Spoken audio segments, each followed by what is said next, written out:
Welcome to Screen Riot. This week's movie is Brazil, a science fiction film from 1985. This episode will contain major spoilers, so if you haven't seen the movie yet, it's available to rent or purchase on all the streaming services. So go check it out and come back to the podcast because this is Screen Riot.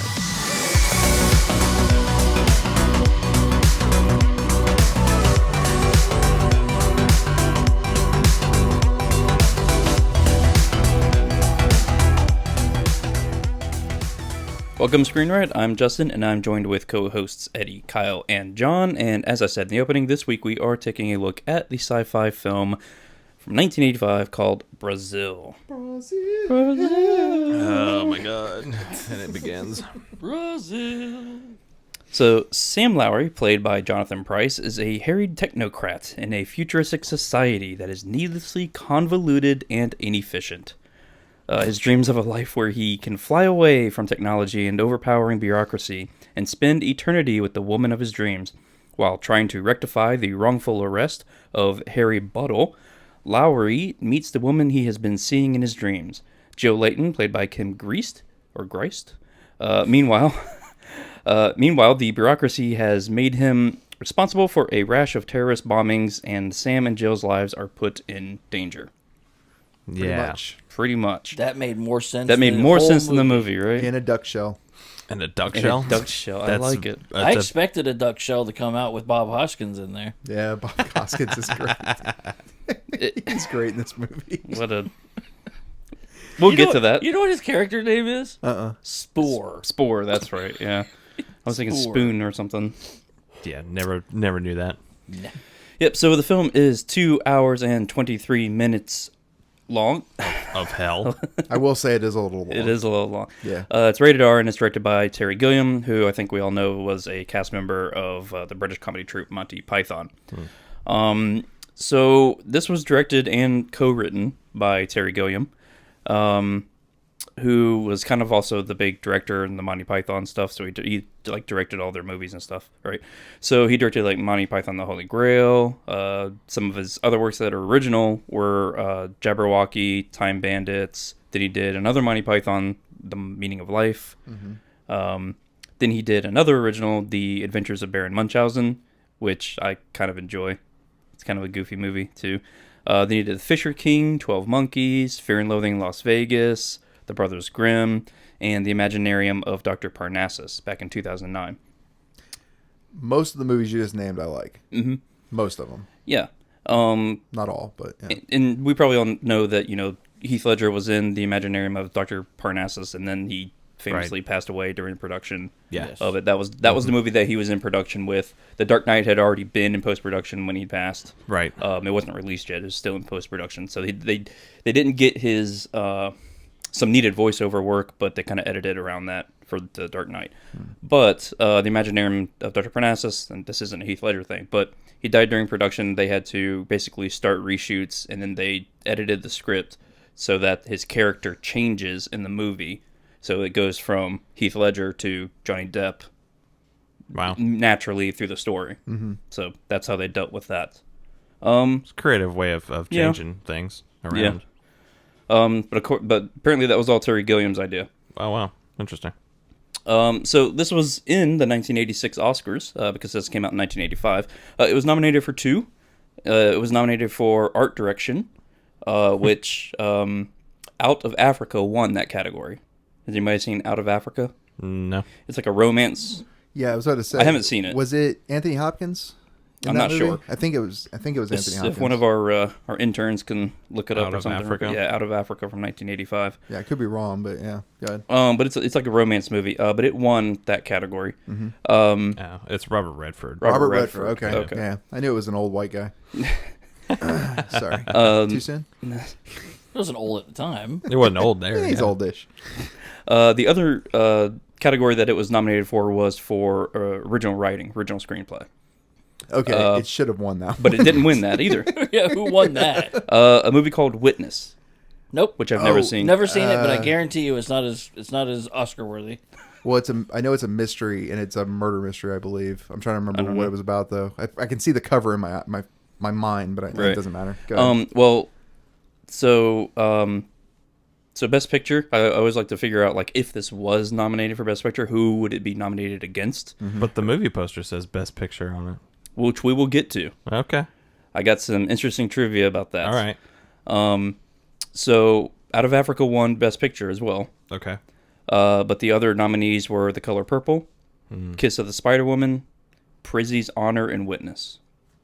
Well, you can't mess with Meryl Streep either, so. Yeah. Now, what's interesting is that Out of Africa, it won 7 Oscars that year. Dang. And it was also nominated for an extra 4. Holy cow. Wow. Yeah. That thing swept. Yeah. So I probably need to watch that. Probably. Since I haven't seen it. Yeah, I need to watch it. But it's a romance movie, so I probably won't. Yeah, you probably hate it. I'll probably pick it for a romance. I was about to And say, if I it's really- not a romance and it turns into some sort of like she's a whore or something, I don't know. It'll be on my next romance if I get romance. Yeah, okay. So. I got you. I'm glad we remain consistent with Yeah, the yeah, show. yeah, You know, feels yeah. good. Yeah. I gotta bring us all back. You know, to reality definitely. here. 7 Oscars. That's pretty crazy. That is pretty nuts. So For Out of Africa, not for Out of the movie Africa, we not for the watched. movie. Yeah, Yeah, no. definitely not for the movie we Oh dear watched. God. If this got 7 wins and 4 extra nominations, God help us. Did they have the Razzies back in '86? Oh, good question. I don't know. That would have I don't think swept so. the Razzies. Yeah. Well, to go back to what you were saying, you said that you saw a poster that said Best Picture Yeah, on it, right? yeah. So what the deal was is during the post production of this movie, Terry Gilliam had a really famously public altercation with the studio about releasing this film. They did not like it. They wanted to recut it. They did not like the ending, basically. I They agree. wanted to recut the ending to give it more of a theme of, love conquers all. So Okay. like that he doesn't lose in the end. The good guy doesn't lose. I see. They wanted the hero to win. And so they held it back for a long time, and he was fighting with them for final cut and to release his version. Well, so the story goes that a university invited Terry Gilliam, University of Southern California, invited Terry to do a talk to a couple of their classes, film classes. Okay. So he agreed, and he talked to somebody at the studio and said, "I'd like to show a couple clips from the movie I'm working on because we're going to be talking about audio production, audio effects, and stuff like that." And they're like, "Oh yeah, sure, that's fine." He shows the whole movie to the classes A couple of clips. for 2 weeks. Oh, wow. I didn't know this. This Yes. is great. Well, what happened was, I forgot. Hold on, sorry, I forgot one major thing. The student body, when they found out that he agreed to come, the students that were inviting him, they started advertising on campus that he was going to be coming doing a talk. He was intentionally only going to show a few clips to the classes, but it ended up being a lot more of an audience that he wanted Oh, okay. than he anticipated. So that's why he showed the whole movie. He just got Carried away. here's my next thing. Got Yeah. carried away. So so he showed the movie for 2 weeks to people. Well, the studio got word of it, obviously, and they got pissed. Oh, of course. And when the student body heard of this, somehow they got a copy of it, and it went around to some other Like film influential festivals? influential film people, Oh, okay. critics, directors, Wow. stuff like that. And even before it was released, people were wanting it to be nominated for Best Picture. That's funny. Like The critics were like the actual Oscars. Yes, Best Oscar, Picture. yeah. Holy cow. Yeah. So there was actually art done Yeah, by the for Best studio after Picture. they started hearing this because they thought that if it was going to be put up for his cut, his Mm-hmm. version, and then they release their version and then his gets nominated, that would be bad on the studio. No shit. Right? Yeah. So they basically relented and he got final cut because of the critics going out and saying this should be nominated for Best Picture. Well, That's it crazy. says Best Picture and it says Los Angeles Film Critics Association's Award. That's the ones that were asking, Okay. can it be nominated or whatever as an Oscar? Yeah. That's pretty funny. Yeah, that's pretty crazy. Dang. Yeah, it is. I It's, literally got scared after seeing this, and I saw this movie poster, and I'm thinking, wait a minute, did it really get Hey, it came nominated by listen, Best Picture? Or it came even- close. It came really close. You got to admit, that's pretty fucking close. Oof. To have people behind it and everything. I mean, that's, Even before it was released, Yeah, talking that's about it, pretty the close. buzz, yeah. Yeah, well, that's just a bunch of college hippies that are high on PCP or something. It's really funny to me because I hate LSD or listen, something. I hate the Oscars. I hate the whole idea that we give these people awards for nothing. I mean, for the most part, it's always the worst movies. It's ones that you never want to watch. I believe that. You guys don't. So for you to be shitting on it, it's kind of funny. I mean, you know the movie poster of Fear and Loathing in Las Vegas? Yes. Yeah. That's probably how these people saw this movie, and they're like, "Oh my god, it's amazing." You're right. Hundreds and thousands of people for Artists. years, for months before. Artistic, man. Well, he didn't pull nothing over on Roger Ebert. No. Roger Ebert gave it 2 stars. Yeah. Yeah, he does it out of 4, right? Yeah, he does it 2 out of 4, so half. So. What did he average give? movie. What did he give 1984? Since this movie's basically the same fucking movie. I'll have an intern look that up. There we Yeah, go. yeah. Well, Go so let's get down to the nitty gritty. Well, this was your pick, so why did you pick it? Well, the whole reason I picked it is because I've only seen probably about half of it.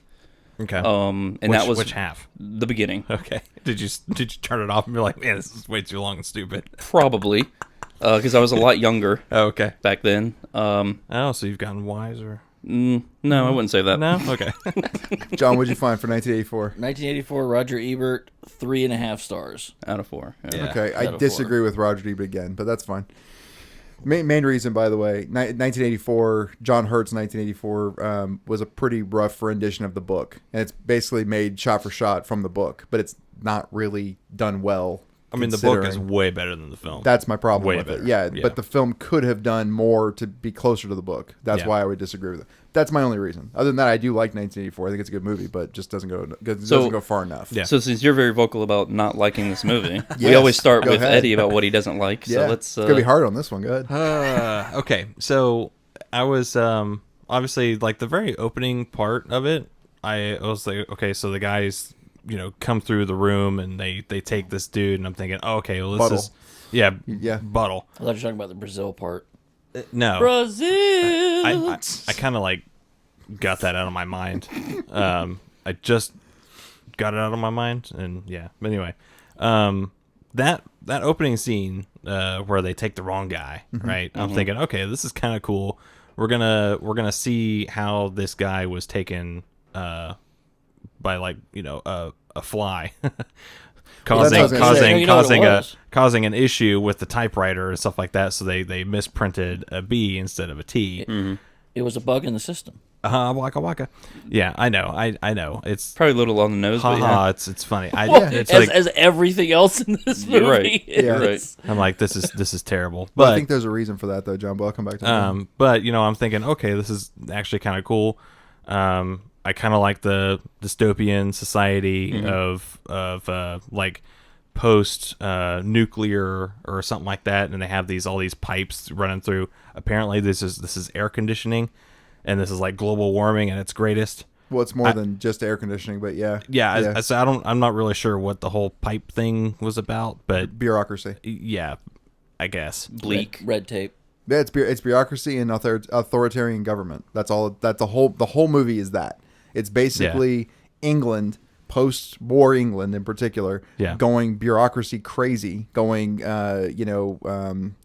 authoritarian crazy, Right. and then failing under their own weight, Yeah. which is the fucking best part of the whole movie to me. Is that the idea that the state knows best, even when the state is a guy chasing a fly around a room, and obviously, I mean, hitting the fly and then the fly drops into the typewriter and fucks this whole family up, which is one of the saddest scenes in the movie, by the way. Whenever It he is. comes and whenever Jonathan Pryce's character goes Sam. and talks to the wife, and she's like, "My husband's dead."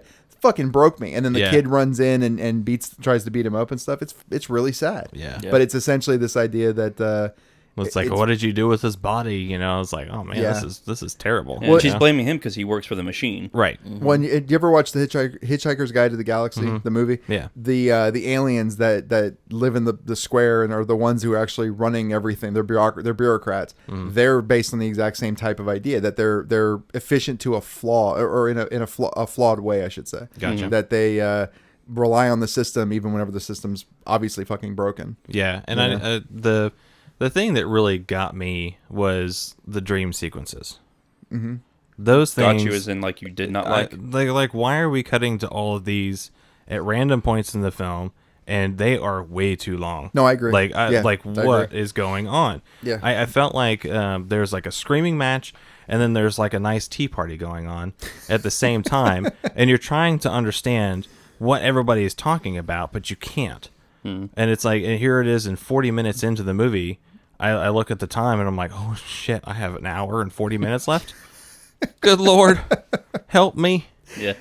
The dream sequences in particular, I'm with you. Like Yeah. the one where he's fighting the samurai goes on for way too long. See, I like that one. See, I like it, but it goes on for But you're too right. long. It does, all the dream sequences, And then like Kyle said, do and go then on the a little babies dragging things. I'm like, what the fuck? So the babies are the bureaucrats. This is the LSD. Yeah, but the babies are the bureaucrats. Yeah. So I mean, it's I literally like- get what they're Yeah. saying and everything, but I'm just like, wow, okay, Yeah, well, This it's a view. yeah. It's definitely a viewpoint. It's a And, perspective. yeah, and the daydreaming stuff is just to show he's a daydreamer, that But he is it- wants, he subconsciously wants escape. Yeah, see, that's another thing too. It's like the dreams. We always cut back to him when he's like either sleeping or he falls asleep. So is he? What's the Narcoleptic? syndrome? Yeah, is No, he it's- suffering from narcolepsy? It's boredom. It's sheer boredom. He's bored with his life, so he's constantly like jumping into either bored or fearful. Because there's times whenever he jumps into those dream sequences that it's him trying to avoid reality, Yeah. and that's important because at the end, and fucking spoilers here, at the end there's two different theories on what happens at the end. He's either lobotomized because Right. that tool that the guy is using, he's coming right at his eye, and then we immediately snap to Tuttle showing up to save him. Robert De Niro shows up to save him with extra other Right. heating engineers, yeah, which is putting I'm shit in, sorry. in their It's suits. so awkward. It's so weird. Well, Tuttle's whole thing. Yeah. I'm going to stick it to the man Yeah. by fixing the man's shit. That's Well, what I'm going to do. He's sticking it to the I'm gonna man by I'm gonna showing fix his stuff. he's sticking it to the man by showing that he's more efficient than the system that Right. they've set up. Oh, is that Yeah. what it is? Yeah. Yeah, he's just a rogue repairman going butting up against the system. Well, what I love is his reasoning. He's like, I didn't become a heating engineer to fill out paperwork. I did it for the danger, for the adventure, for the in out, individual. And his Well, I and mean, his in his- silly, in- his but- silly screwdriver thing that he's got is just. yeah, it's like a pump thing Yeah. that takes out the things. Yeah, Oh, but that thing's Well, awesome. well, that's a thing. It's a real thing. I know it's Yeah. a real thing, but, But- it's but- just kind of funny looking at. All the Robert De Niro tools do on that. his little gadget belt were provided by Robert De Niro, by the way. Not the really, movie, yeah. that's funny. The second thing though, at the end, You like my tool belt? Huh? Yeah. You like my tool belt? I made it myself. So the second thing at the end that could be true, because it's either he's lobotomized or he jumps into a dream sequence to avoid the reality of what's happening to him, that he's about to be that he's being tortured. Yeah. So it's one of those two things. So the dream I got the sequences- lobotomized. You got lobotomy? Yeah, I mean, Yeah. most people Yeah. will get lobotomy because of the tool, but at the end, whenever they go back to him and the two guys are like, I think we've lost him, he's not bleeding in any way. Right, There's no yeah, blood there's- from his there's no eye. scar Or or there's no anything, scar. yeah. Well, they would go in through his eye. He's if gone they were through gonna his do happy it. place. Yeah, they're just like, I think we lost him, and then it freezes on that as they walk away. It's a little bit out there in terms of that, but again, I agree with you. I think the dream sequences are too Yeah. long, but I do think they're necessary to show, okay, well, he pops into these dream sequences, but at the end, they don't do it. Even though I had my wife at one point watch this movie, and when Robert De Niro gets eaten by the paper, she was like, wait, what's happening right now? Right. And I'm like, Yeah, good point. What do you mean? And she's He's- like, he just got eaten by paper. And I'm like, he's getting eaten by regulations. By paperwork. by paperwork. And she's like, I don't understand what's happening right now. And then they end up in the countryside. So she's like, so he got away? And I'm like, I don't know, did he? And then the two guys show up, and she's like, okay, thank God. I had no clue what the fuck was just happening. Like, I just remember her being so like, that was my mindset the whole time. she was I'm fine with thinking, everything up oh. until Robert De Niro in the paper. I'm thinking, oh, okay, so this is a plot that I can follow. Okay, I'm following it. Smash cut. I'm Yeah. like, wait, what happened? Yeah. What's going on? I don't understand. Okay, so the thing I like about this more than 1984 is that 1984, with the way George Orwell wrote the book, and then even the 1984 version of it, gives us sort of this 1960s view of what the world's going to look like in the future, dystopian society, etc.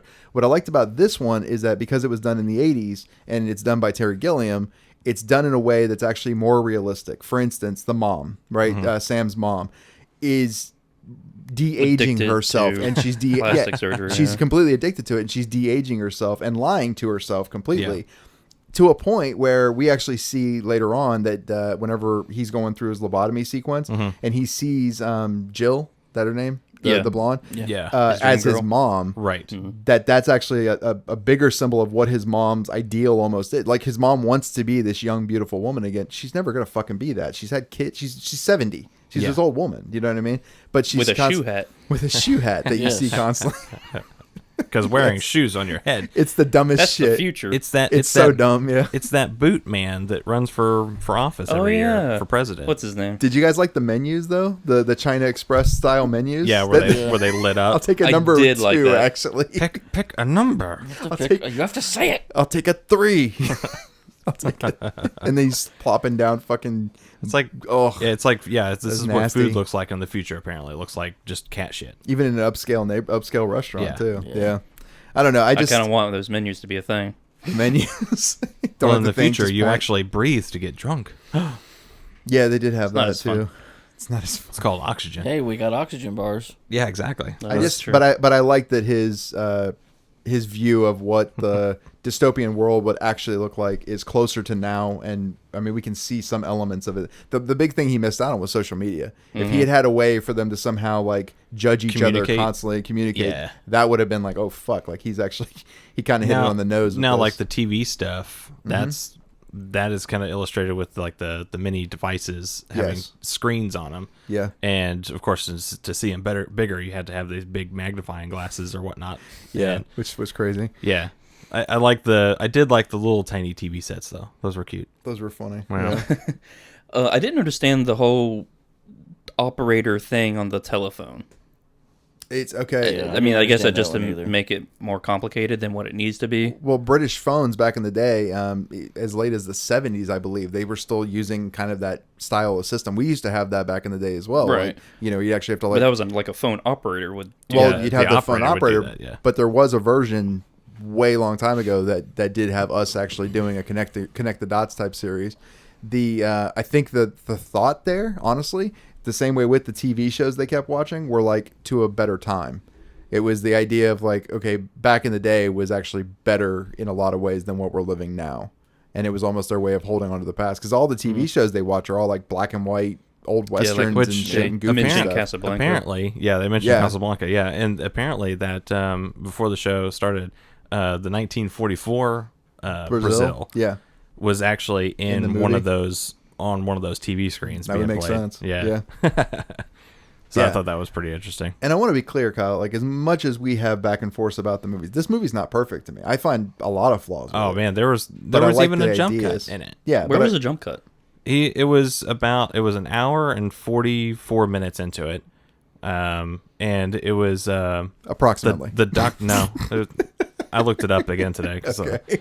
So I showed John. Yeah. And she had to show it was me what when it was. it was when the doctor that did the I think. eye thing, or Yeah. the interrogations Michael or whatnot. Yeah. He like said something in Tuttle, and he paused, and I think he forgot his line, but then they smash cut like the continuing part of that shot on top of it, and it was just a jump cut of him just saying his continuing his line. I didn't notice it. Yeah. Like I noticed it the first time. I was like, holy shit, a Universal picture has a jump cut in it. Wow. Amazing. Yeah, it's crazy. I But you could definitely tell it was a Universal film based off of the sets. Like, it looked like a 1980s Yeah. Universal film. Like, all the sets were very, very staged. I mean, it didn't... It looked like you were walking in like the Universal Studios backlot. it reminds me of Highlander 2, the Renegade version. Kind You are of. absolutely right. Yeah. Yeah, Yep, there's a we're lot just- of like, huh? But I was to say, just what are you trying to say? Like, just the background just looks fake. Oh, yeah. the- Well, Yeah. like when Robert De Niro goes down the line, right? And Everything and is- it's like, is Well, small. that is really fake. yeah, Well, yeah. Well, but that in But it just Highlander looks 2, bad. it looks that way too, and Yeah. it looks Yeah, it but looks like cheap. Yeah, all the insides of the rooms or the apartments or buildings or whatnot, it's just, I don't know, it's just very plain, and you have your typical wild, I'm trying to be in the year 2030, but I'm still in the 80s, and I only have 1980s material. Yeah, it looks like cardboard. And I'm trying to make it look futuristic. Right. You know, I don't know. It's just, yeah. they No, just I look... hear you. If you watch more Terry Gilliam's movies, they all kind of look follow like that. Well, Yeah. I think 12 Monkeys, looking at 12 Monkeys, the scenes that are in the future, quote unquote, could be slid right into this movie. They're dark. They're like, there's like a wet feeling to a lot of, like, whenever Sam goes to find Buttle's family, and he goes to that, like, industrial park is the only way I can describe it, and it's like there's like fires and shit, and but it's like it's wet there constantly. That's one thing they got wrong with the future, though. Which part? It's like everything's going wireless, but my God, the amount of wires and tubes and shit in there, Right. it's like, wow, that's amazing. We still have all that. It's just underground. We have all these panels that just pop off, and they just have like breathing bags and water spewing everywhere. Yeah. The sewer lines right by the oxygen line. Yeah, why not?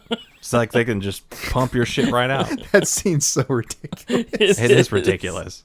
It's like you're so hooking up to an ridiculous. RV or something like that. You have your gray water and your actual drinking water, and you're actually like, oh, let's just switch these things. And So if this movie was written by somebody else and was done more from a serious standpoint, I still think this one could have also been like a Fight Club thing where Harry doesn't actually exist. And it is actually Sam, and he is actually a terrorist, and all this is going on in his mind and stuff like that. see, and that's what I was thinking. Like when Tuttle disappeared in the papers, Yes. I'm thinking, oh, okay, so this is kind of cool. This is kind of a neat little sidetrack here. Yeah. Where he's actually Tuttle. You know, he's actually the one doing That would be this. interesting. I didn't think about that. I'm like, oh, that'd be neat. No, Yeah. that didn't happen. No, No, but I mean, again, whenever fuck that 'cause plot. talking about the talking What about plot? this Yeah, what plot? Which plot? talking about the sewer lines and the oxygen lines, Tuttle reverses them, but Yeah. Sam's actually the one who flips the switch, and that's the thing that makes me go. What? No, Tuttle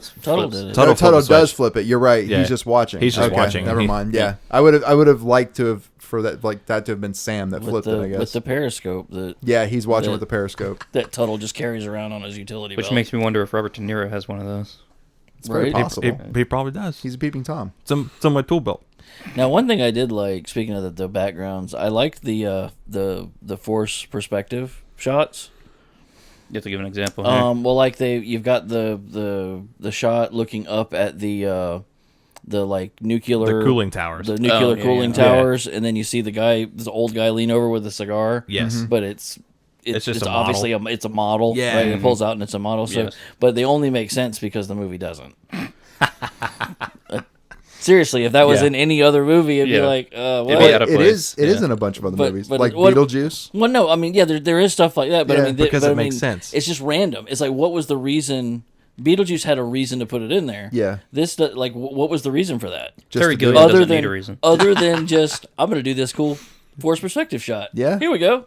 Let's make a model. And Since our whole cue set, old man with cigar. since our whole set is models, let's just make a model and actually just have an old guy look over it. Well, I think I will say I Go did ahead. like the effects where in the dream sequence Mm-hmm. the building started coming up out of the ground. Yeah. I thought that was a cool way of showing the industrialization Of the ground. of the takeover of cities. Yeah. Right. And then I thought the effect was actually pretty cool too because it was done Stop motion. Practically. practically. Yeah. Thank you. Practically. Yeah. Well, I'm going to say two things. So the fixation that he has, that Sam has with nature and stuff, it's almost a romantic style fixation, romantic neoclassical type style, where he wants to be in the country. He wants to live where there's green grass and all that kind of shit. We know there's none of that. Like whenever they're coming back through and he's in the semi with her. There's nothing. They live in the city, and there's just fucking everything else has been wiped out. Like It's you all, said, post it's all nuclear. flames and Yeah, it's oil. just- It's all like oil, gas fields. Yeah, which brings me back to my second reason why Terry Gilliam, I think, used the models in that forced perspective shot you're talking about. Is I think that what he was doing was going, okay, well, not so much in their minds, but in their intent. They were going to build these like model homes. They were going to build these model, nuclear power. But they were built.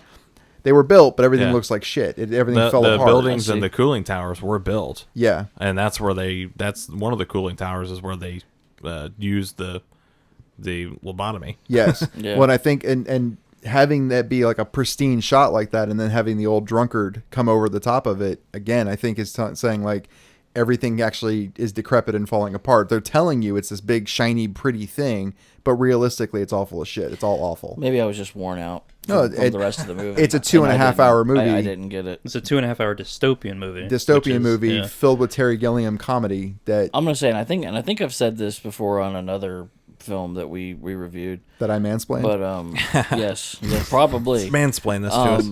I typically will watch these late at night, and I watched part of it that afternoon, and I had to stop. I watched like 30 minutes of it, and so you watched a fourth of it or a third of it, right? No, you watched a fifth of it. A fifth of it, yeah. So I started the movie to finish it up later that night, like at 10:30, and I got tired. Like after about an hour, I got really tired to where I was having to wake up and rewind a little bit, right? So I'm like, okay, you know what?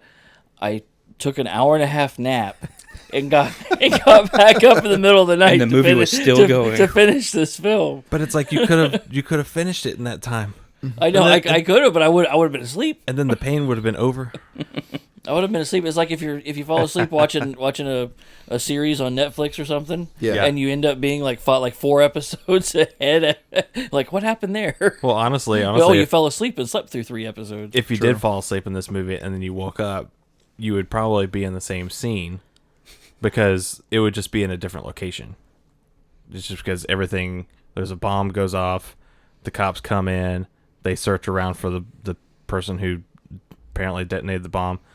I don't understand that either. And they're immediately there right after the bomb explodes. So it's like, how did you know the bomb was going to go off there? If this is just random terrorist, I don't know. Maybe it's because they're super close to catching this guy. No, actually, it's the opposite. I'll go into that in a second, though. Go ahead, John. I did like the we were talking about this earlier.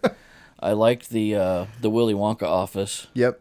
Where it was cut in half, where his office was basically walled in half, and he was having to that share scene's a desk. a great scene. Share was the desk. Great. Gosh, that was great. So you're talking about the bombing and how they knew, because there are no actual terrorists. They were making the terrorists up. The terrorists are the government. Right. It's Wag the dog. Yeah, they need a conspiracy. Yeah, they're keeping their people in check by making them afraid of make believe terrorists. Because fear sells. Yeah, Jill hit that one on the head. Have you actually ever seen a terrorist? Yeah, and that's the big okay, I mean, you're thinking about 1980s England and stuff like that. Like the Falklands War was started by Margaret Thatcher. For what? Like, what was that for, right? Yeah. And that's Terry Gilliam's stance on war and stuff. They're, the whole fucking Monty Python troupe are against war. Right. And for them to just suddenly go to war in the Falklands, they're like, but why? Well, what's going on? That's why the terrorists are actually in this movie, is because of his experience in London. Really? Mm-hmm. Yeah. That makes sense. Because of the terrorist bombings that were happening. It doesn't surprise me. I want to point out, by the way, too, this was accepted really early on into the Criterion Collection, and it's pretty fairly important film especially in British filmmaking, because Terry Gilliam worked in so many contemporary pieces in this pseudo dystopian society, but really it's really a satire, and it's actually a true satire. It actually involves comedy and everything, even though the comedy pieces are not necessarily my favorite. It's what they involved. I mean, I don't know. I did like when they're in her taxi, she calls it Cab. The cab. Cab. He's going, I didn't want to have to do this. He takes his fingers and puts them in the shape of a gun. And she's just like, whatever. Look. But then he takes and puts them in his jacket pocket and does a gun. And then she's like, okay, I guess I got to go now. Because it's a... Yeah. I thought that was hilarious. yeah. Yeah, I could see you liking that. I thought it was funny. I was like, what is he doing with the gun? Well, obviously, why did he? Oh, I see what he did. See, what I like more. It was pretty funny. Right before that scene, whenever he's chasing her down the sidewalk and he's got all the her paperwork in that folder, and he's just dumping enormous, way more paper than could possibly be in that folder. And he's getting yelled at by the old woman who's like, hey, tidy up your city. And, she's pointing at the trash can and stuff like that. And he's like, oh, okay. And he has to turn around because he's a slave to all this shit. He has to turn around and start cleaning up the paperwork. It was just funny to me how much. But then nobody blinked an eye when all the random pieces of paper started falling down on the street. Because that was during the lobotomy sequence. That wasn't real. None of that actually happened. After you see that thing come towards his eye, nothing else is real other than the two guys at the very, very end. See, we need a sound generator. Mansplained. Yeah. We just need a button. Mansplained. That's Eddie's superhero. Hello, everybody. Mansplainer. Today on Mansplain with your host, Eddie. What Jesus Christ. I do really like And welcome, Kyle. I do really like the commentary on bureaucracy. Just Sorry, I'm just trying to deal with my new show, Mansplain. Welcome to Mansplaining with our guest, Kyle. Welcome back. I'm sure it's already a show. The mansplaining moment with Eddie. Go ahead. no, Kyle. I was just saying. I think my favorite thing about the movie was the overarching theme of anti-bureaucracy, as all of us kind of work in that area. Yeah. Yeah. You got some red tape and all Yeah, this stuff. some of the stuff, and I found a lot of it ironic and everything. So, Well, I like that they had to share one computer between two offices. They had to Yeah. share the desk, which is just Yeah. the fighting over the desk is probably. I mean, I'm sorry, you can't forget it was it. genius. Yeah, it's just really funny. It's like how can we possibly make this place seem more ridiculous? I got it. We'll share one A table shared- between shared two table. rooms. Yeah. I have a question that Eddie can mansplain. Sure, to go me. ahead. Let me try. The little computer monitors, little TVs, Yep. with the magnifier in front of it. Mm-hmm. I know on its surface it's a little TV and they're magnifying it. Why not just make it bigger?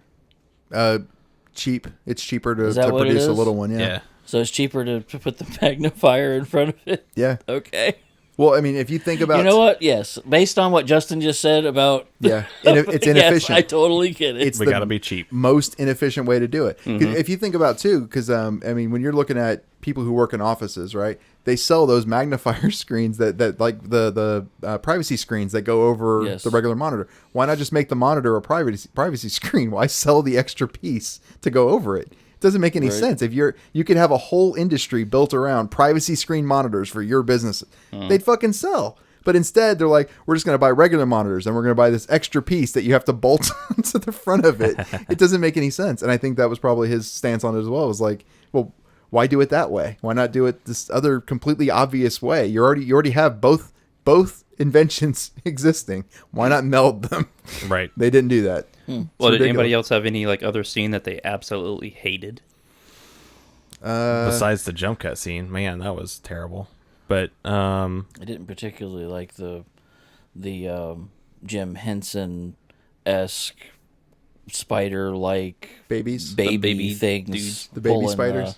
Pulling the cage that's floating in the air. That was kind of... That's the samurai scene too. Freaky. That's the same scene with the samurai. Yeah, that was like... It was like Yeah. watching... what was a show when we were kids? Fraggle Rock. No, not Fraggle Rock. Fraggle Rock was a good guess. I mean, shit. Power Rangers. It was like Power Rangers watching that samurai go around. Yeah, yeah, but you like the samurai scene. I do like the samurai scene. Yeah. Well, mainly because of how it integrates into his daydreaming, integrates into the story of him taking on that SWAT member Yeah. guy. Do you know why it was a samurai? no. Just curious. Mansplain it. So samurai are servants. They're servants to the emperor. So, like, in terms of our world, like so the most badass servant, quote unquote, would be a samurai. So this guy, whoever he's fighting, and in one point, his boss, I believe, turns into the samurai, and he ends up Yeah. fighting, or somebody. It was his that boss? it was that the SWAT guy SWAT guy turns into it. He becomes the embodiment of the perfect servant to this society. And he tries to kill him with a mannequin arm. Yes, he does. After the explosion, yes, Yeah. he does. Yeah, That's the fun closest story. weapon he had, I guess. Yeah. Now there was one shot that I did really like. It was creepy, but I definitely needed there because without the emotion of it was Jack. Jack Lent, Michael Yeah, Palin. Michael Palin's character when he came into that cooling tower and he was about to confront Sam. Yeah. And he came in with that same baby mask or whatnot, and he like looked around and kind of looked towards the camera, and he was like, Definitely Am I really creepy. about to do "Am I this to really my about friend? to?" Yeah, am I- that's what he was thinking. But with that baby face, it just looked like he was just insane. He was a creep, you know. But I really did like that scene. Yeah, that's a cool shot. Yeah, And his acting, his timing, and all Yes. that works out really well. Yeah. yeah, I do like that whole interrogation type scene there. Yeah. So speaking of Jack Lent, the Michael Palin's character, Yeah. Robert De Niro actually wanted to play that role, Oh, interesting. but Terry already promised it to his friend Michael Palin. Yeah. So he cast Robert De Niro as the. Did a lot better job, I think. I don't think De Niro would have been a good one. Yeah, me either. I think he definitely found his niche of being the weird heat engineer. Now, it might have, I don't know when that happened, but in an early version of the script, Jack Lint was the hero of the story. Interesting. Why? Do you know? No. I don't know why they changed it to... No, like what? How does he become the hero? Oh, basically, you take everything that's happening to Jonathan Pryce's Sam's character, Yeah. and put him as the torturer, and then he is the one that breaks out of the corporate machine and all that. I gotcha. Oh, okay. Yeah. Like maybe he gets tired of torturing people, and Yeah, and then he flips the script on everybody else. But for some reason they takes changed down that. takes down society. See, that would be cool. That would be probably a little more. See, there's interesting. a lot of snippets in this movie that if they would have went a certain way, Yeah. I'm thinking, man, this would have been a lot better movie. Well, it's Terry Gilliam. I mean, I feel the same way about a lot of the stuff that he makes. Like 12 Monkeys is a great example. I think 12 Monkeys is a really cool movie, but I don't find myself ever wanting to watch it because it doesn't seem complete to me. It feels like it has a bunch of holes in it. Yeah, You and know what I mean? this movie was just Swiss cheese. Yeah. Well, Man. the babyface mask thing you were talking about, by the way, it's interesting to me because Green Day actually used those same baby masks They in did, their didn't basket they? case video. In their video, yeah. Yeah, and I think I'm not sure on this one. This one's a little bit up in the air, but I think that those baby face spider things are meant to represent just everyday people who have basically gone insane, have gone crazy because they're being taken care of by the government to the point where they've become infantized. Nice. And that's why they used it in basket case, because they're crazies bunch walking around the room. Right. I think that's the idea. I think. Possible. Don't get me wrong. Mansplain. See, Mansplain. Thank you. I appreciate it. that's And, great. Don't forget, we'll be on the episode next week as But I my- explain everything. But my favorite thing about the film is the actors in the film. Oh, yeah. Yeah. Like I mean, you got Jonathan Pryce, who, Yeah. if you don't know, I mean, he was High Sparrow, right, in Game of Thrones, and he was also the That's governor true, yeah. in Pirates of the Caribbean. I always Yeah. think of him as Yeah. Jack Flash from Jumpin' Jack Flash with Whoopi Goldberg. Nah. He'll always be the secret agent trying to get out of Russia. And I mean, you got Kim Greist, who she was in Manhunter. Remember that one? Yeah. And Don't Throw Mama from the Train. Yes. Yeah. You got Catherine. You got De Niro, obviously. Yeah. Which apparently we on the show like De Niro. He's like the top. Now he's the top after this one, I believe. Yeah, he's the top actor in our He's appeared in the films. most reviews Yeah. we've done. Yeah. You got Catherine Hellman, who was Ida Lowry, the mom. She was the mom in Who's the Boss? She's like Yes. the grandma. She's in Mona. Who's the Boss? Yeah. She's Mona. Yeah. Ian Holm, Yes. Bilbo yeah. Baggins. Yes, but I couldn't. Okay, I could not remember. I was like, he's the uncle or father or grandfather or something of Frodo and fucking Yep. Yeah. Lord of the Rings. Can't remember the guy's name. He's a hobbit. Bilbo, And then you get Bob Hoskins, Right. Yeah. phenomenal actor. which he's wearing the worst cap in the world, baseball cap, Isn't he? It's He- like 14 to 18 inches long on the front of his know, head. It's like Mario meets Yes. the kid from Sandlot. Sandlot. Yeah, Yes, Yes. exactly. That's exactly what I was thinking. It's an old timey fishing hat, Yeah. like a fly fishing hat But from I have Sandlot. So I'm going to say this real quick, John, real fast. That's fine. I think even the hats and stuff are an example of how this society has taken normal everyday shit and like tried to put their own stamp on things and fucking ruined it. Like baseball hats are fine. Just leave them alone. You don't need to mess with them. No, we're going to make them better. Yes. They make this big Make them ridiculous with a 3-foot bill. The shoe hat Maybe. and all that. the shoe hat. Yeah, it's another great example. We're going to make it better. No, you're not. You're going to make And, it worse. Then you got Michael Palin. Yeah. So and I'm sure there's more in there that Well, I missed. and But Jim Broadbent. He's the doctor that does the plastic surgery. He was in Harry Potter. Oh, yeah, He's yeah. Oh, yes, yes. who was he in Harry Potter again? He was. Oh man, you're gonna make me look this up real quick. Was he one of the Defense Against the Dark Arts teachers? I think he was in the Ministry. Was Oh, he was the mayor. He was the mayor of London or whatever. No, the one who wants to always wants to he lock was down he shit. was Slughorn. No, that's what I was asking. Horace yeah, Slughorn. Yeah. He Horace was- Slughorn? Yeah, he was. Yeah. He was the one who told Voldemort how to do the Horcruxes. Okay, Yeah. this isn't the guy I was thinking then. Never So mind. there are two more actors. Oh well. Oh, in are this. there? Only two, or Well, you named a lot of famous people. I did. right? I did. One's Peter Vaughn. Peter Vaughn. Yeah, he's the dude from. He was in Game of Thrones. This guy. Oh, okay. Yeah. He was the all-seeing Yeah, he was guy. Oh shit, he was the drunk.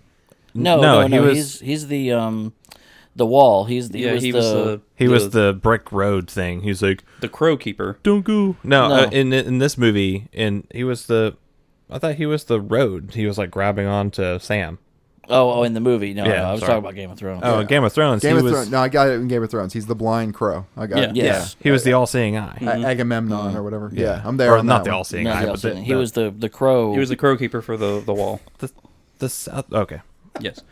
But Terry Gilliam was in the movie. Oh, was he? Seriously? Yeah. Where? Do you remember the weirdly placed smoking man when Sam goes to his apartment? yeah. Yes. That's Terry Gilliam. Really? Yeah. Just being. Just Okay, that guy I have a problem with, by the way, because it makes no sense. makes in the no sense movie. to be in the He movie at never all. comes back. You don't ever. That see makes no anything. sense in the movie. That Yeah. that one. I have a problem with time too, but it's Oh, what is your issue with time? do. kidding. I'm No, kidding. let me hear. What is your issue with time in this He's movie? kidding. I don't have an issue with You don't time. have an issue I just with wanted time? to say it just to give you guys a hard time. so there is one more other person that I do want to point out in here. Not a famous actor per se. God, God. I don't know. I figured I'd throw it out there. Never know. No, Everybody else was in the film. The Right. Jesus. no. This is actually more for John.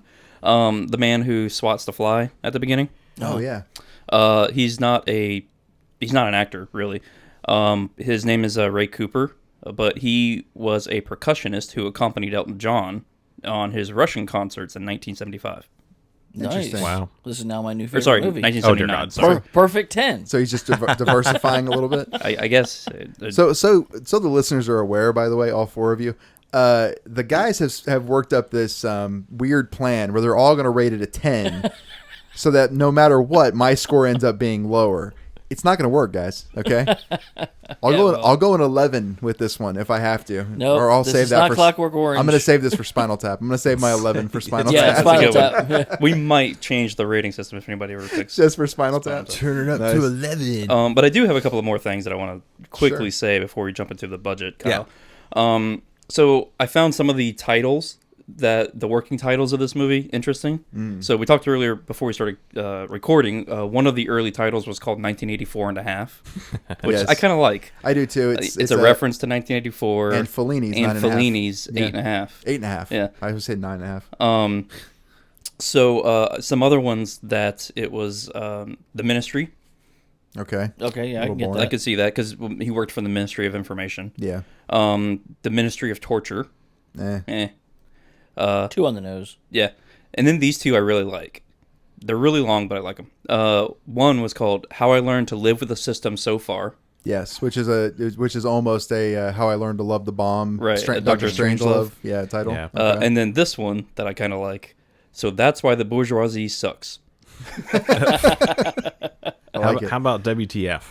Right? I'd almost say like Sad Sam Goes to Town or something like that. Like I could have seen that being a title. I think Brazil is probably the most subtle thing he did about this entire movie. Is it because of the song? Well, here, Yeah, this is where I was going with this too. Go ahead. So I was curious why Brazil then. Yeah. Because all these other things don't make any sense to Brazil. So what the story is while Terry Gilliam was on vacation in the UK, he went to a beach and the weather started going bad and it started pouring rain. But there was this guy who was sitting on the beach alone who had a stereo and he was playing a song, and it was that Brazil song. Interesting. And he just found it kind of odd because everybody else was running off the beach to get shelter. So this mass exodus of people, but this one guy, against the adversity of the rain and the people and all that, was just content with sitting on the beach. And that's how he got the idea, the whole overarching theme to this movie, and how he came up with the title. And the song is, the theme song, the Brazil, from the playing on the stereo. Yeah. So I thought that was kind of interesting. Yeah. That is kind of interesting, and it brings in like the chaos of what all was going on at that point, and why that song was playing, or that totally makes sense. See, it's funny. I had a different I had a different theory, and it was kind of confirmed by a guy that I read. This was a decade ago that I read this online, but the song Brazil is all about like the happiness and joyous place called Brazil, right? It's like the most wonderful place you could ever go. You ever been to Brazil? Okay. it's not all perfect. It's not all wonderful. It's actually got a lot of flaws, and there's like fucking slums there that have their own name because it's so awful and they take up half a mountain, etc. Favelas. Right. And from what I had saw online was that Terry Gilliam was using that song, and the premise of that song, that it's painting this beautiful picture of this place that doesn't actually exist. Mm-hmm. And then this movie is exactly the same way. So you have this guy who wants to escape the supposed wonderful, great place that the government is painting, but he wants to get away from it. He actually wants to get to his own Brazil, which is the green grass and with the blonde and all that kind of stuff. I wonder if the director from Birdman watched this movie and like, there's my costume. That's what I want to do. Right. From Birdman with Michael Keaton? Yeah. Why? What was his costume? I'm trying to remember the because costume. of Daydream. You had the bird costume? Yeah. The wings and all. Yeah. There's my costume right there. There's my hero. So the costume itself is kind of funny. I like the one like purplish blue like streak that he had going from like his eyes. It was like Mad Max or something. No, it was like David Lee Roth. David Bowie is who was David Bowie. Yeah. I had to do a double take. I thought it was Christopher Walken. Hey, I could see that. Yeah, I thought it was Christopher Walken at first in a night suit with wings. We need more triangle in the sky. So just one more thing that I wanted to throw out there. His little car that he was driving. Yes. I was curious what the hell that thing was. It's a real car. It is. Yeah. It made me think of Top Gear when they drove the P125 or whatever it was called, or the P52 or P51. 45. P40, whatever. Anyway. P and a number. P and a small number. Yep. So what this was, it was where'd it go? Oh, it's called the Messerschmitt KR200. And it was built in Germany from 1950 to 1964. Yeah, and I believe it's also powered by a scooter motor. Yeah. It's basically a scooter. I used to own a covered scooter. I used to own a Samson that was actually the Samson took over parts and shit from Messerschmitt, just their scooter division. So I basically owned a Messerschmitt scooter at one point. Nice. It was like the first gen. Was it the Fiat 500 or something like that? It was basically a Vespa that was inside. It had an enclosure and doors and windshield and all that kind of stuff. And Vespa actually made a car and a little company truck that you could actually get that was powered by a scooter motor and had 2 seats inside of it and a little flatbed. Yeah, it's kind of crazy. Well, let's talk about the budgets and all that. Yeah. So I've got all three. I've got box office, I have budget, and I have cumulative worldwide gross. So let's start off with the budget. How much do you think this cost to make? Estimated. God. John, what do you think? You would ask me first. I would, because you had that face of like, I don't know. I do. I don't. I have no idea. Watching Unforgiven, and all Eddie's doing is he's abiding time, so that way he can under and over you. That's fine. That's what you guys have done to me the last 3 episodes. So. 22 million. Okay. See, I was gonna say 25. Okay, I'm gonna go 30. All right, John won with $15 million. Okay. Every time. 15 mil. Every time. Okay. Yeah. So opening weekend, USA. This came out according to IMDb, December 22nd, 1985. Ooh, it was a Christmas release. movie, which makes sense just because it was also in Christmas. And Happy Christmas, Harry. I don't think this movie. I don't think this movie did well over here. I think I read somewhere that it did better in England. Released than but this here. is just box office. Yeah, it's this is just opening weekend. Right. Yeah. 1 million. Okay. That's a good guess. 750,000. I don't think it did well at all. I'm going 3 million. All right. Justin was closest. God damn at $30,099. Ooh, Wow. So that's not good. So, Best Picture. Cumulative worldwide gross. Cumulative. Yeah, cumulative. Now this has become a gross. cult classic, And it's part of the Criterion Collection. and it's part of the Criterion Collection now. Yep. 250 million. Wow. Okay. Massive. You jumped way up I know, there. Okay. I know. Yeah. I'm John? going to It's say nowhere near. 60 million. Nowhere Okay. near that. I'm going to go kind of in the middle-ish. I'm going to go 62 million. Oh, you. That's not the middle. So you went over, John. Oh, fuck me. John's right. Damn it.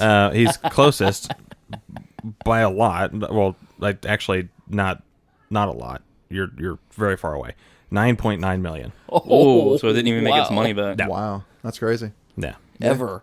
It didn't Probably- make its money back ever. Ever. Yeah, ever since 1985. So there's your Wow. budget report. from Kyle. Okay. Well, what do we think that the Rotten Tomato, what the audience gave? It's gonna be a freaking 100%. No, you know what? Let's start with critics first. Yeah, critics. It'll probably be 100. No, it's not. I'm gonna say critics gave it an 80%. I'll actually do 95. Wow. 87. 98. Wow. Wow. That was It even higher. closer with 100. Yeah, you would have. I'm This actually is listen. stupid. I'm very surprised. It's I very am. stupid. Well, I'm very surprised. Yeah. Well, what do you think that the audience gave? I just want to point out, by the way, hold on before we even go Mm-hmm. there. This proves my point about every time we do this with these fucking critics and the Oscars and all that shit. Remember this movie, okay? Best Picture, 98% rating. It's all bullshit. They Right. buy half of these. Bullshit. Bullshit. Yeah. It was Okay. done with 49 ratings.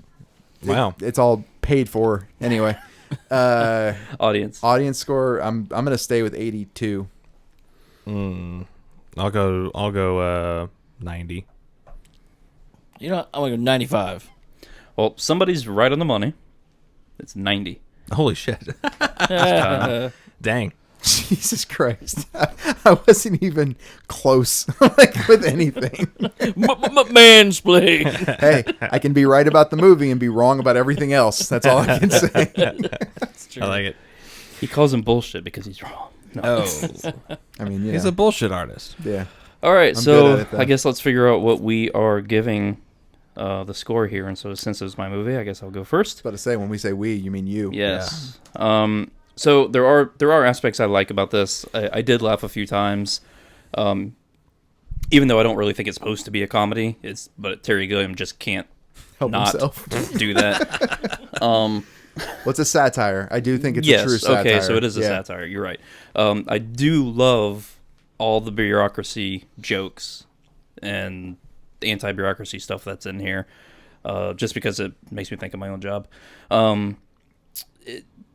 Not too keen on the cinematography for a lot of the stuff, and Kyle, I'm with you. Like, a lot of the sets just look bad. Yeah, they didn't. It seems like they didn't even try. It looks low budget. Yeah. It doesn't look like $15 million worth of stuff went into in front of the camera. Yeah, who knows? That's the only way I can explain it. Mm-hmm. It might have went to all the big actors that they had. I don't know. Yeah. Yeah, De Niro walked away with at least $1 million. Yeah, actually, he was only supposed to be on set for a little less than a week, but it ended up being 2 weeks and a day or something like that, because apparently he insisted on doing 25 takes for everything that he did. For the little wow. bit that he's in this Yeah. movie? Oh, Yeah. weird. He's a fucking asshole. Go ahead. So anyway, besides the point, there is a line that I found funny that I don't think we mentioned here. There's a little panning towards the end where they're in the mall, into a mall or whatever, and there's like a Santa, and he has a little girl on his lap, like a little 4-year-old girl, Yeah. and he asks, what do you want for Christmas? And you hear her say, a credit card of my own. Yeah. That made me laugh out loud. Yeah. That's true today. Yeah. Yep. I don't know. It's too long. It's rubbish in front of the lens. It's I do like some of the ideas and the themes that they play with. I like Michael Palin's character, and I like that he's a family man, but yet he has this He's a torturer. Yeah. Yeah. I like that dichotomy. Well, it's also poignant, but yeah, Yeah. go ahead. So I don't think I'll ever watch this movie again, to quote my rewatchability stuff. Mm-hmm. Now that I've seen it, I know it. Yeah. Now that I've seen it 1.5 times, I guess. I feel like I can do duck repair now, so that's cool. I have a fallback if I ever get fired. So I think I'm gonna. This is like an average movie to me. I think I'm gonna give it a 5. Okay. Okay. So I've seen this movie no less than 7 times. Jeez. And I got to be honest, I still like it. I don't like the length, right? Yeah. I'm not a fan of the length. I think that it could definitely be shorter. Excuse me. Oh, It could definitely be Can't longer. be longer. my heart can't take anymore, Eddie. No, that was a joke. I didn't mean to say it either. I had to take 2 naps. No, it could definitely be shorter. I think you could easily cut about 20 minutes out of this movie. Okay. I think you could cut 20 minutes and it'd still be very, very good. Easily. Talking about Michael Palin's character with the family man thing, I think it's pointing out in a weird way people who do jobs that they're like, well, I mean, this is just my job. It's not who I am. Right. And meanwhile, they're like, hurting people. They're doing things that aren't exactly on the up and up. But it's just my job. I'm going to go home and still be a family man and stuff like that. I think that's the whole point. I do think the movie's a little goofy, and I think that it's a little bit too close to 1984. That being said, I like it. I think it's a solid, a solidly funny movie. Talking about the production, by the way, or satire, I should say. To me, it just looks like British movies in the 80s. Like, I can't think of one British movie in the 80s where I'm like, ooh, I was really impressed by the way that looked. Nope. They all look like that. They all look like they're, like they were just run through British Leland. Like they were run by a communist car factory. That's what they look like. I'd beg to differ. What movie? Name one. Ferris Bueller's Day Off. We said British. Oh, British movie? British movie. Oh, I thought you said just movies in general. No, the no, 80s. no. There's 'Cause good. I was like, good lord. I was going through like 6, 7, 8 that I could think of, but they were all American. Yeah. No, name a British Okay. movie in the 80s that doesn't look like it was made by British Leland, basically. Like it was made by a British communist car company. I can't think of one. They all look like shit. They all look like that. So Right. to me, it looks just like the rest of them. That being said, this movie does get a 6.8 from me. Wow. Okay, 6.8 Yes. for Eddie. Yep. I think I'm going to be the highest on this movie. Yeah, you probably are. Yep. John. Kyle? Oh, okay. Me. All right. First off, it's a 1 for me. Okay. Yeah, but I'll explain why. Yeah, you definitely need to explain because it's not Devil's Reign. At least Devil's Reign had one solid plot to it. But so runtime on these technical specs, according to IMDb, director's cut. That's what we watched. That was 142 minutes. Yes. The edited version is 94 minutes.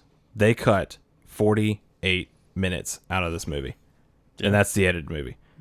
I'd probably want to watch that one. Is that the studio one? The studio I cut? think so. Yeah. Yeah. So my reasoning for a 1 is the director's cut. I would like to probably find the edited version, the one that came out in theaters, and watch that one and probably revisit it. That's probably the only reason why I would watch this again. But I don't know. I think I was interested in the first 15 and the last 15. So out of 142 minutes, I was interested and invested for 30 minutes of the movie. For a fifth of it. Yeah. Yeah. That's pretty much it. It's just bad for me. Right. Yeah. Well, welcome to the club. Now you understand how I feel with quite a few movies that we've watched these 2 seasons. Yeah. Well, yeah. So, John, Now you get it. Welcome. We'll agree to disagree on that one. Yeah. So, Ebert, 2 stars, says the difference between the two worlds, Orwell's 1984 and the one created here by Terry Gilliam, is that Gilliam apparently had no financial restraints. Although Brazil had a checkered history since it was made, for a long time Universal Pictures seemed unwilling to release it. There was a lot of money available to make it. The movie is awash with elaborate special effects, sensational sets, apocalyptic scenes of destruction, and a general lack of discipline. It is as if Gilliam sat down and wrote out all of his fantasies, heedless of production difficulties, and they were filmed. This time, heedless of sense. So that was his reason for giving it a 2. Yeah. And I'm going to read my notes that I wrote before the talk. It says, no, don't watch this film unless you enjoy watching bad movies again and again to try to make sense of it. Okay? Now that it's been mansplained, it makes more sense. But I'm with Kyle. I'm very much against anyone watching this film still. Wow. It does nothing for me. I think I wasted 2 hours of my life, 2 hours and 23 minutes of my life that I'm never going to get back. I'm going to give it a 1.5. okay. The next film I don't like, by the way, I'm going to go, no, don't ever watch this movie. And to be clear, I'll never get the 2+ hours back. And see, the thing is Eddie, it wasn't even your film. No, I'm not insulted. And you're, I'm and just you're saying, like, you're like backing it up No. like it's your film, and then you're like, oh well, once you pick a film, No. I'm gonna do 1. I'm Hey, not insulted. You did something better. It was a point 7. 7? I'm not Oh, insulted. okay. I'm just saying. I just think it's funny. I'm just laughing about it. So that means that Brazil gets Yes. a whopping 4, 3.6. 3. Wow. 3.6. Yep. Oh, that's more than it deserves. Yeah. I That's, do say that often. I do that. I That's do say about that it. a lot. Yeah, so that concludes season 2 of Screen Riot. So we do have the contest that we are going to spin for. John, how many movies? Or yeah, we don't care about how many movies. Yeah, we just need there's to. a lot. There's a lot. There's yeah. like 50 on the list. Yeah. There's a ton. There's like 18, I Okay. think. No, so not 50. Not 50. Not 50. No, there's not 50. I was Yeah. thinking they put up 5 apiece. They only put up 3 apiece. Yeah. Yeah. That's why. That's why I'm off. So That math. let's spin her up. Okay, here we go. oh, that's a big list. And it's gonna be Castle in the Sky. Interesting. An animated movie. animated It's an movie. animation. It's a Japanime movie. Yeah. Thank you, Rachel, Yay. for Castle in the Sky. Can't wait. Why do we do this to ourselves? So for can't wait. fans of Spirited Away, Yes. it's kind of it's nowhere near the same story, but it's similar in terms of animation and style. Yeah. No, Okay. I'm going to say this for the listeners, just so they know. Yeah. We obviously test the audio, right? Yes, Before. yes. I accidentally hit this thing 3 times. Oh shit. Don't tell me it landed on this 3 times. No, every single one of these every single the other ones we would have been fine with. Joe versus the Volcano, Eh. that was on there. We'd have been fine with that. Grumpier Old Grumpy Men. Old Men, you know, that was fine. But yeah, Castle in the Sky. Yep. So it's about a young boy and a girl with a magic crystal must race against pirates and foreign agents in a search for a legendary floating castle. In the sky. in the sky. Is this It's from 1986. in English or is this Subtitled? Subtitled. I think it's subtitled. We'll have to find. Yeah, Oh, man. We'll have to see.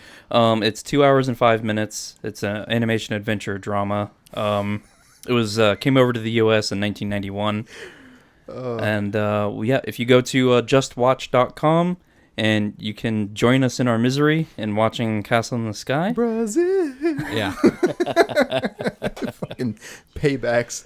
That's what it sounds like. So so Rachel, you win a free Screen Riot T-shirt. So that's awesome. Yeah. So exciting. we'll get in contact with you and get your shirt size and all that and your address, and we'll send that right away to you. And for everybody else, join us next week for the review of Castle in the Sky. Yeah. And bye. See ya. See ya. Later.